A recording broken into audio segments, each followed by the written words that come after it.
తూర్పుగోదావరి జిల్లా బెక్కవోలు మండలం శ్రీ పడాల పెద్ద పుల్లారెడ్డి జిల్లా ప్రజాపరిషత్ ఉన్నత పాఠశాల నందు అయోధ్యలో బాలరాముని విగ్రహ ప్రతిష్ఠ పురస్కరించుకుని పాఠశాల విద్యార్థులచే వ్యాయామ దర్శకులు ద్వారంపూడి యువరాజారెడ్డి సారథ్యంలో ఉపాధ్యాయుల సహకారంతో జై శ్రీరామ్ ఆకృతులను కనుగొని విద్యార్థులచే జై శ్రీరామ అంటూ విన్యాసాలు అందరినీ ఆకర్షించాయి.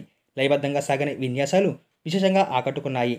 ఈ సందర్భంగా పాఠశాల ప్రధాన ఉపాధ్యాయులు చెల్లా శ్రీనివాసరెడ్డి మాట్లాడుతూ, భారతదేశ వైభవం రామ జన్మభూమి అయిన అయోధ్య నగరంలో శతాబ్దాల నాటి కళ నెరవేరి నేడు ప్రపంచం మొత్తం గర్వించేలా బాలరాముని విగ్రహ ప్రతిష్టకు ప్రతి ఒక్కరూ ఎదురుచూసిన క్షణం. అలాంటి మొదటి ఘట్టంలో పాఠశాల విద్యార్థులకు చరిత్రను తెలియజేయడం బాధ్యతగా గుర్తించి విద్యార్థులచే విన్యాసాలు చేయించడం జరిగిందని ప్రధాన ఉపాధ్యాయులు తెలిపారు.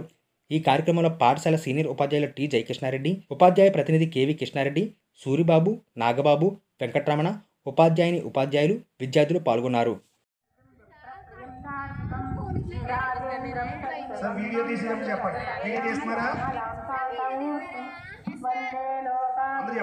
జై శ్రీరామ్, జై శ్రీరామ్, ఇంకా గట్టిగా జై శ్రీరామ్, జై శ్రీరామ్, జై శ్రీరామ్, జై జై శ్రీరామ్, జై శ్రీరామ్, జై శ్రీరామ్, జై శ్రీ